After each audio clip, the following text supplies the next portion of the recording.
দাম নিল হিলসাগুলান? 300 টাকা কিলো। 300? কেন, খুব বেশি নিল না? বেশি মানে? আপনারে একদম ঠকাই দেছে বেটা। বলো কি হে, ঠকিয়ে দিয়েছে? আলবাত ঠকাই দেছে। কালই তো ওই হোতল বাবু 200 টাকা কেজি দরে লইয়া আই। মাত্র 200 টাকা করে? তবে আর বলতেছি কেন, তোমার ফদল বাবু যে মাছটা কিনেছিল সেটা বোধহয় গঙ্গার ইলিশ, বুঝেছ? আর এগুলো হচ্ছে পাকা পদ্মার। আর কয়েন না মন্ত্রী মশাই, আপনার কথা শুই না ঘোড়াও হাসবা। এই নবদ্বীপে পদ্মা আসছে কোথায় কম দেখি? সে পদ্মা হলো গে আমাগো দেশে, মানে বাংলাদেশে। বেটা গোমুখদের কি করে বোঝাই? ঠিক আছে ঠিক আছে বাবু, ঠিক আছে, আমার পয়সা আমি ঠকেছি, ব্যাস, তোমাদের কি? হ্যাঁ, আমি চলি।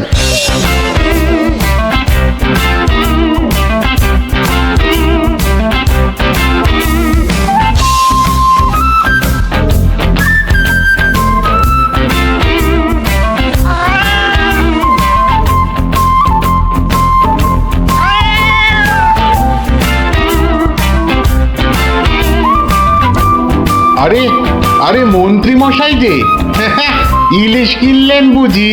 না কিনলে বিনি পয়সায় দেবেটাকে শুনি।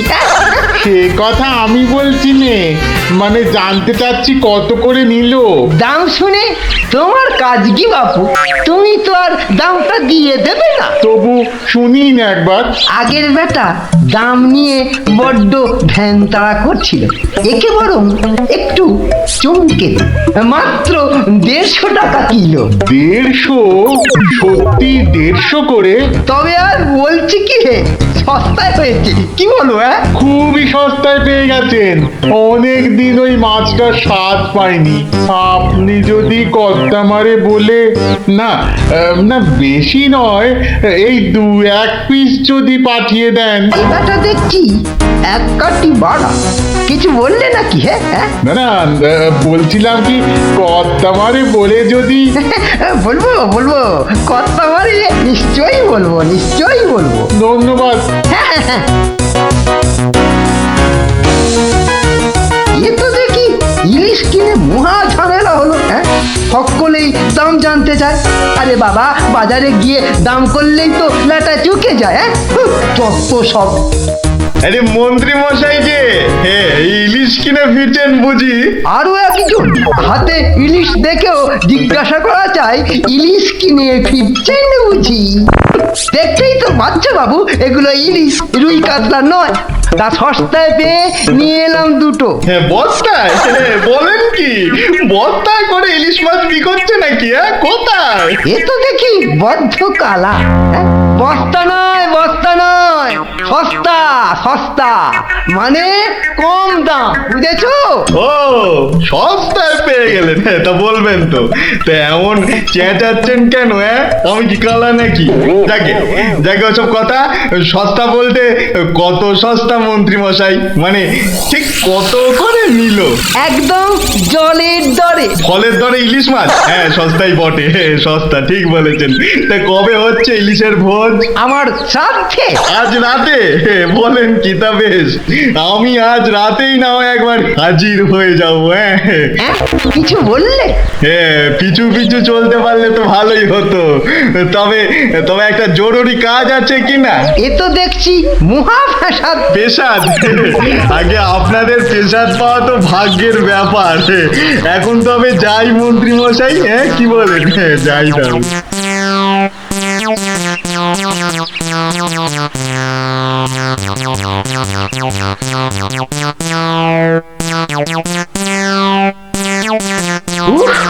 মাথা গেল, আর কাউকে দাম টাম বলতে হবে না।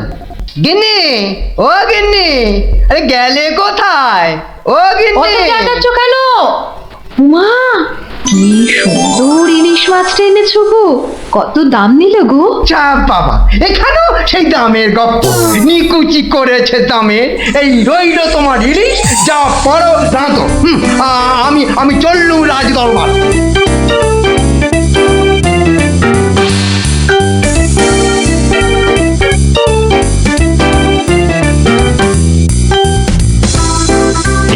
ব্যাপার মন্ত্রী, আজ এত দেরি হলো যে? একটু বাজারের দিকে গিয়েছিলাম। সে কি মন্ত্রী, মাইনে দেবার ভয়ে বাড়ির কাজের লোককে তাড়িয়ে দিয়েছেন নাকি? না মহারাজ, তা নয়, তবে কিনা তবে তবে কি মন্ত্রী? আসলে মহারাজ, গিন্নি কদিন যাবৎ বড্ড ইলিশ ইলিশ করছিল, তাই আমি নিজে গিয়ে তা বলবো কি মহারাজ, ইয়া বড় বড় ইলিশ ধরা পড়েছে। ধরা পড়েছে? বলেন কি মন্ত্রী? ইলিশা চোর না ডাকাত যে ধরা পড়বে? আগে ধরা পড়েছে মানে জেলেদের জালে উঠেছে। ভাই বলুন। সত্যি মহারাজ, এমন ইলিশ আমি বাপির জন্মে দেখিনি। আহা, আহা, কি তার সাইজ, কি তার চিকনাই, চোখে দেখলে মনটা একেবারে জুড়িয়ে যায় মহারাজ। চোখে দেখার বদলে চেখে দেখাটাই বোধ হয় বুদ্ধিমানের কাজ। যাকি, তা মন্ত্রী মশাই, আপনি কি আবার মন্ত্রিত্ব ছেড়ে ইলিশ মাছের ব্যবসা শুরু করবেন নাকি? এ কথা কেন বলছেন মহারাজ? বলছি কি আর সাধে মন্ত্রী, আপনি যেভাবে এই ইলিশ ইলিশ করে খেপে উঠেছেন তাতে কোনো কিছুই অসম্ভব নয়।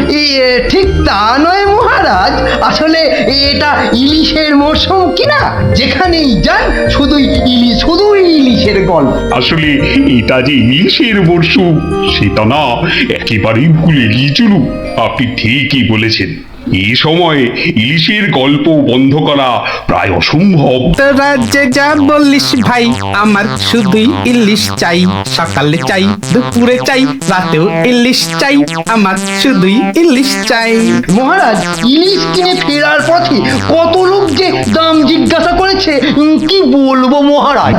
তা আমার দরবার থেকে বাজারের দূরত্ব কত মহামন্ত্রী? প্রায় মিনিট 10 রাস্তা। 10 মিনিট? আচ্ছা গোপাল, ইলিশ হাতে এই 10 মিনিটের পথ কি তুমি আসতে পারবে, যাতে কেউ দাম জানতে না চায়? মহারাজ, এটা এমন কি কঠিন কাজ মহারাজ? বেশ বেশ, তুমি যদি বাজার থেকে একটা এই বড় সড়ো ইলিশ মাছ হাতে নিয়ে প্রকাশ্য রাজপথ দিয়ে আমার দরবারে উপস্থিত হতে পারো, এবং যদি কেউ তোমাকে ইলিশ মাছের দাম জিজ্ঞাসা না করে, তাহলে তাহলে তোমাকে আমি 500 টাকা পুরস্কার দেব। কি তুমি রাজি তো? আমি রাজি মহারাজ। কিন্তু ভুল করেও কেউ যদি ইলিশের দাম জিজ্ঞাসা করে, তাহলে কিন্তু বুঝতেই পারছ, তোমার ওই 500 টাকা জরিমানা দিতে হবে। আর এটাই আমার শর্ত। আপনার শর্ত শিরোধার্য মহারাজ।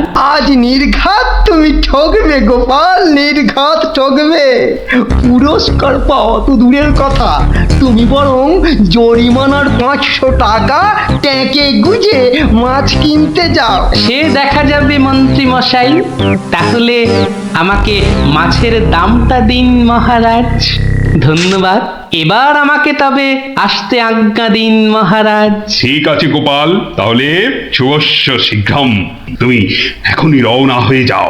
আজ্ঞে মহারাজ, এই গেলুম আর এই এলুম। তোরা যে যা বললিস ভাই, আমার শুধুই ইলিশ চাই, সকালে চাই, দুপুরে চাই, রাতেও ইলিশ চাই, আমার শুধুই ইলিশ চাই। মন্ত্রী, বলতে আজ্ঞা হোক মহারাজ। আপনি আপনার বিশ্বস্ত কোনো লোককে পাঠান, যে গোপালকে অনুসরণ করবে আর রাজপথে যা যা ঘটেছে তার বর্ণনা দেবে। কিন্তু সাবধান, গোপাল যেন ঘুণাক্ষরেও কিছু টের না পায়। আপনি নিশ্চিন্তে থাকুন মহারাজ, আমি আমার সবচেয়ে বিশ্বস্ত অনুচরকে পাঠাচ্ছি। ফিরে এসে ও সবিস্তারে আপনাকে সব জানাবে। বেটা ধারের সব জারি জুরি আজই খতম হবে। ঠিক আছে, আমি তাহলে এখন একটু বিশ্রামে যাচ্ছি, আপনারাও আসুন।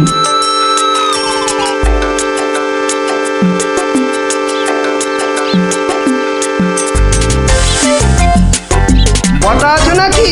ভেতরে আসতে আজ্ঞা হোক হুজুর। তার দরকার নেই, তোমাকে একটা গুরুত্বপূর্ণ কাজের দায়িত্ব দিতে এসেছি বটা। কাজটা করা চাই কিন্তু। নিশ্চয়ই নিশ্চয়ই, কি করতে হবে শুধু বলুন। শোনো, মহারাজ গোপালকে ইলিশ মাছ কিনতে পাঠিয়েছে। তুমি এক্ষুনি বাজারে চলে যাও। গোপাল মাছ নিয়ে ফেরার সময় যেভাবেই হোক মাছের দামটা জেনে নিতে হবে, বুঝেছো?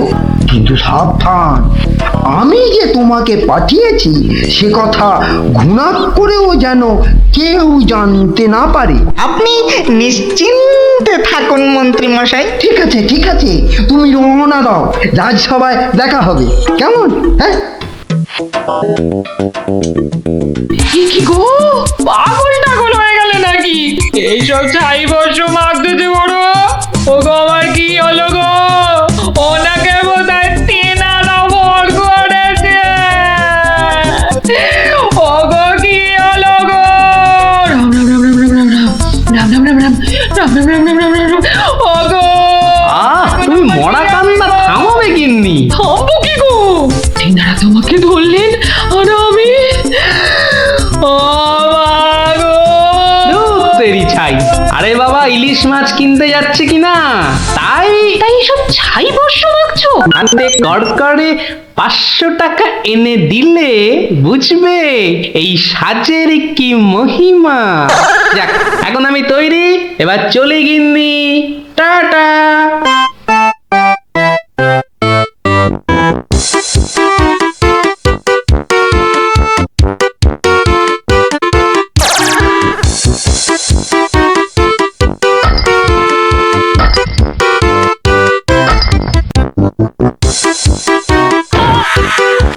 দেখ দেখ, লোকটা দিগম্বর। পাগলটাকে তো আগে কখনো দেখিনি। কিন্তু আমার যেন কেমন চেনা চেনা লাগছে। তা তো লাগবে, রাঁচি থেকে ফিরলি কি না? আহা আহা আহা, ইলিশ মাছ দেখছি, তা কত। ধরেছি ধরেছি জাহাপনা, আসল অপরাধীকে পাকড়াও করেছি। এই চুপ করে দাঁড়িয়ে থাক, আমি নিজে তোর শাস্তি দেব। ব্যাটা সত্যি সত্যি পাগল হয়ে গেল নাকি? বলা যায় না, ইটটা যদি সত্যি সত্যি ছুঁড়ে দেয়। এই কাজ নেই, কাজ নেই আর দাম জানায়। চাচা, আপন প্রাণ বাঁচা। ওরে বাবা,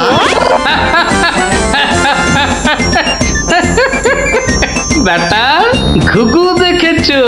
ঘুঘুর ফাঁদ দেখনি? এই নির্ঘাত মন্ত্রী মশাইয়ের কাজ।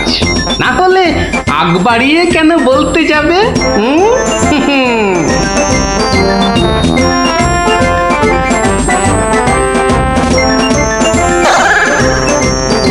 গোপাল, সে কি? তোমার এই অবস্থা কেন? আগে এটার জন্য হুজুর, তার মানে? আপনার কথা মতো ইলিশ এনেছি মহারাজ, কিন্তু বিশ্বাস করুন মাছের দাম নিয়ে কেউ কোনো প্রশ্নই করেনি মহারাজ। বটি, মন্ত্রী, আপনার অনুচরদের ডাকুন। আমি হাজির মহারাজ। তুমি দেখেছো গোপালকে ইলিশের দাম নিয়ে কেউ কিচ্ছু বলেনি? হ্যাঁ মহারাজ, দেখেছি, কিন্তু কিন্তু কি? মানে গোপাল ভাঁড় পাগল হয়ে গেছে। কি? আজ্ঞে মহারাজ, পাগল না সাজলে মন্ত্রী মশাই আজ যে জিতে যেতেন। তার মানে? মানে আর কিছুই নয় মহারাজ, মন্ত্রী মশাইয়ের অনুচরই আমাকে দাম জিজ্ঞেস করতে যাচ্ছিল, তাই বাধ্য হয়ে। ব্যাপারটা একটু খুলে বলবে গোপাল? তবে শুনুন মহারাজ, লোকটা দিগম্বর। ইলিশ মাছ দেখছি, তা কত। আসল অপরাধীকে পাকড়াও করেছি। ব্যাটা সত্যি সত্যি পাগল হয়ে গেল নাকি? ওরে বাবা,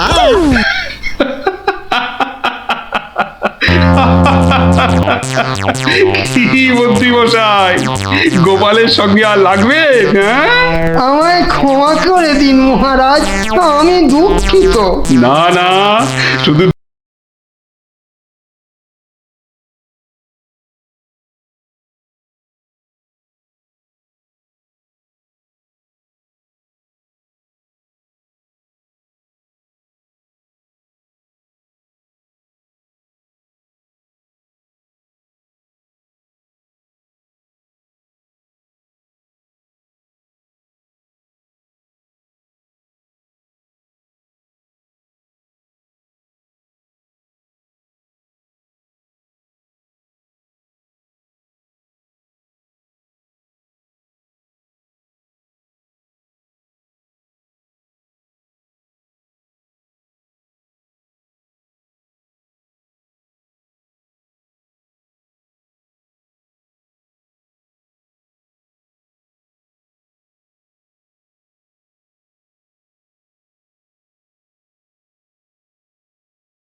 কাণ্ড, তোরা কোত্থেকে এসে জুটলি রে?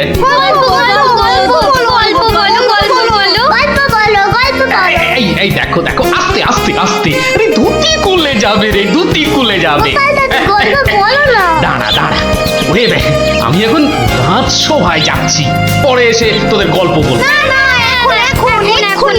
এই দেখো, গল্প না বললে আমরা তোমাকে রাজসভায় যেতেই দেব না। ঠিক ঠিক, গল্প বলো, গল্প বলো। আচ্ছা আচ্ছা আচ্ছা, বেশ, চল ওই গাছতলাটায় গিয়ে বসি। আয় আয় আয়, নাও এবার শুরু করো। শোন তো, তোরা তো ওই মুর্শিদাবাদের নবাবের কথা শুনেছিস, হ্যাঁ? এক ভীষণ খামখেয়ালি লোক, বুঝলি? হঠাৎ হঠাৎ তার মাথায় অদ্ভুত সব খেয়াল চাপে, আর তার জন্য মাথা খারাপ হয়ে যায় আমাদের মহারাজ ওই কৃষ্ণচন্দ্র। তো সেবার হলো কি,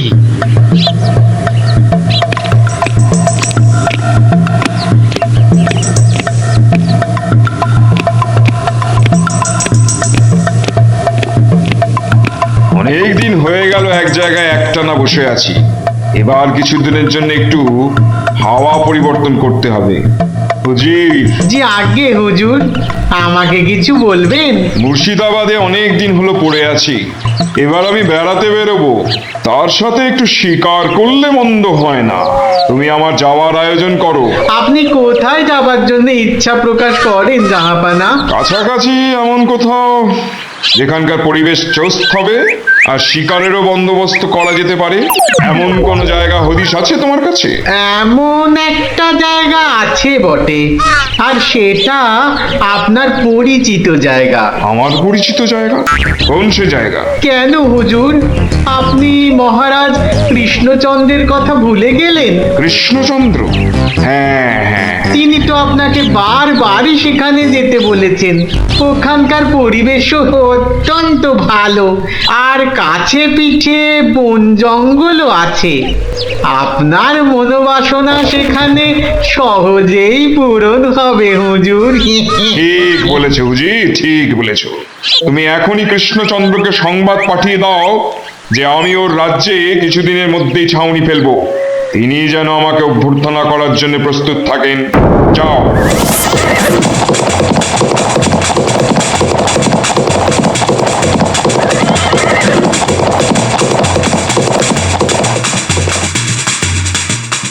বন্ধুগণ, আজকে আমার কাছে একটা বড়ই গুরুত্বপূর্ণ খবর আছে।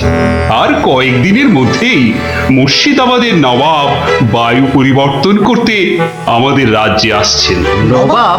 মুর্শিদাবাদের নবাব প্রচন্ড খেয়ালি মানুষ, কখন যে হঠাৎ করে কি চেয়ে বসবেন কিছুরই ঠিক নেই। আমাদের খুব সাবধানে ওনার যত্ন করতে হবে কিন্তু।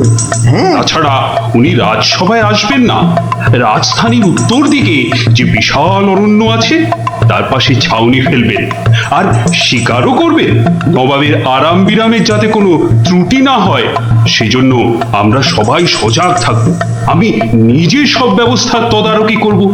আমোদ প্রমোদ, ভালো ভালো খাবার, সব কিছুর ব্যবস্থা রাখতে হবে।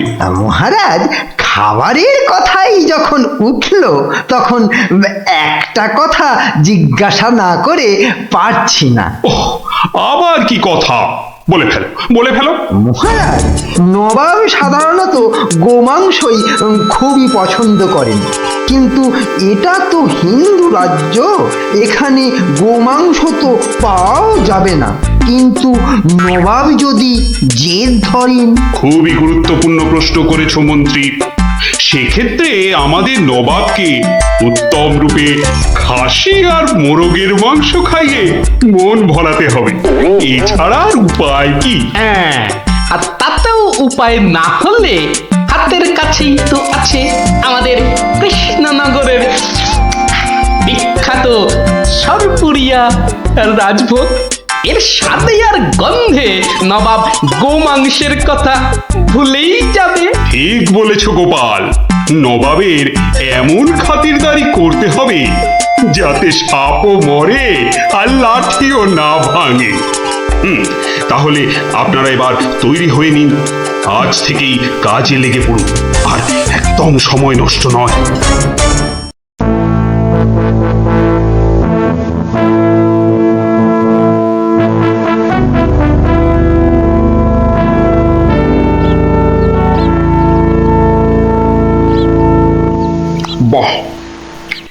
বহুত খুব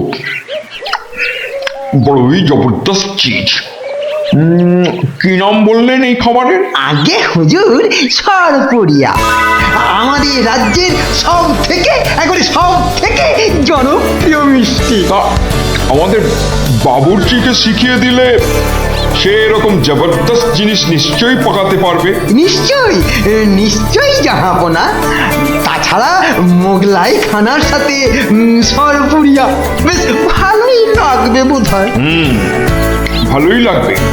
আর তার সাথে একটু মোগলাই গরম মশলা মেশালে স্বাদ আরো বেড়ে যাবে।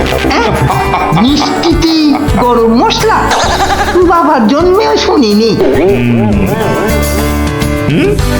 কিছু কি আপনি বলতে চাইছেন? না না না না না না, মানে আপনার ভাবনা খুবই ভালো হুজুর। আমাদের ময়রা আপনার বাবুর্চিকে সব শিখিয়ে দেবে। কি হলো, বাইরে এত গোলমাল কিসের? একবার দেখো তো।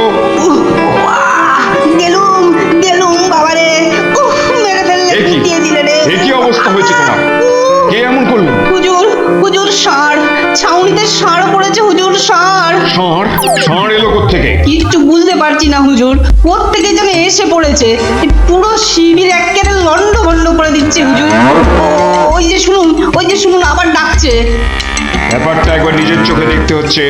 এই তোমরা সব চলো তো একবার দেখি। কোথায় কোথায় সেই বেয়াদব? আজকে আমি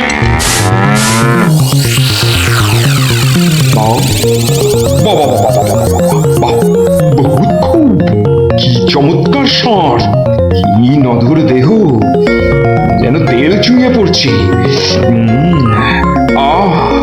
একেবারে জবরদস্ত গোস্ত। হুজুর আমরা সবাই মিলে এখনই ওটাকে তাড়িয়ে দিচ্ছি। এই না তাড়িও না, इसको पकड़ो। পাকড়ো মানে? কি সুন্দর শরীর, চমৎকার মাংস হবে। বেটাকে ভালো করে ধর, আর শুনে রাখ, কাল এই ষাঁড়টাকেই জবাই করে আমার খানা পাকানো হবে। এই মাটি করেছে। এই যে মহারাজ কৃষ্ণচন্দ্রের পিতৃশ্রাদ্ধের বিশোৎসর্গ সার এবার নবাবের কবলে পড়েছে। ওর আর রক্ষে নেই। যাই তাড়াতাড়ি রাজসভায় যেতে হবে। খবরটা শুনলে মহারাজ নির্ঘাত মূর্ছা যাবেন। জাহাপনা, এবার আমাকে বিদায় দিন। রাজসভায় যেতে হবে, অনেক কাজ পড়ে আছে। হ্যাঁ, এবার আপনি আসুন। আর আগামীকাল আমি এখানে একটা বিরাট ভোজ সভার আয়োজন করছি। কাল তাই আপনাদের মহারাজকে এখানে আসতে বলবেন। রাজাকে কাল আমি আদা দিয়ে ষাঁড়ের কোরমা খাওয়াবো, বুঝলেন? ঠিক আছে, সেলাম হুজুর। আদাব। আদাব আদাব। হ্যাঁ, আদা দিয়ে কোরমা হবে কাল।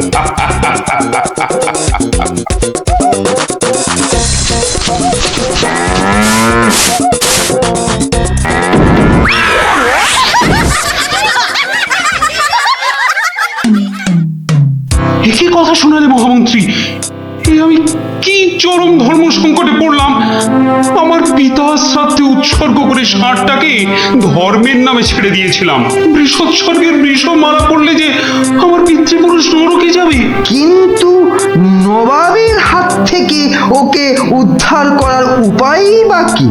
নবাব যাকে খেতে চাইছেন তাকে ছিনিয়ে আনার চেষ্টা মানে তো রাজদ্রোহ বই তো কিছু নয়। তাই তো, ওরে বাবা, সর্বনাশ হয়ে গেল, সর্বনাশ হয়ে গেল। হিন্দুর নগরে গো হত্যা হলো।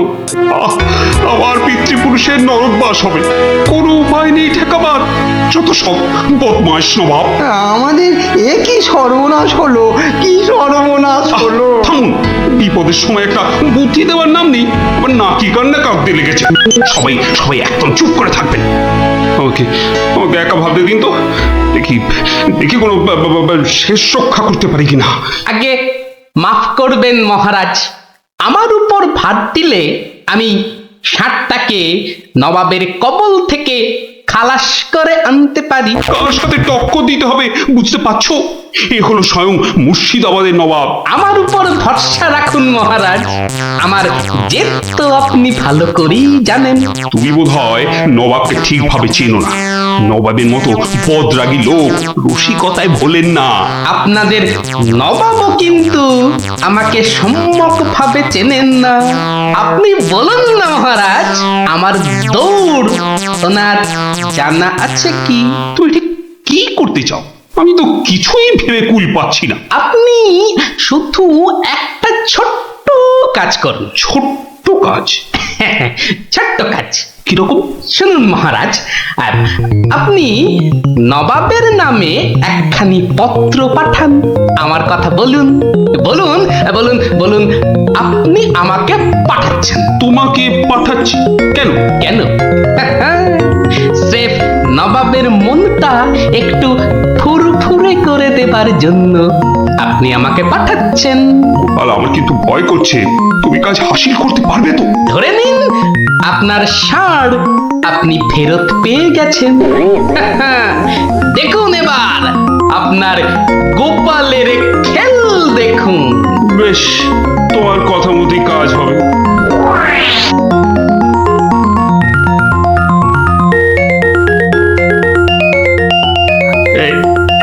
এই আমি চিঠি লিখে দিচ্ছি। প্রণাম মহারাজ, এই চললাম আমি ষাঁড় উদ্ধার অভিযানে।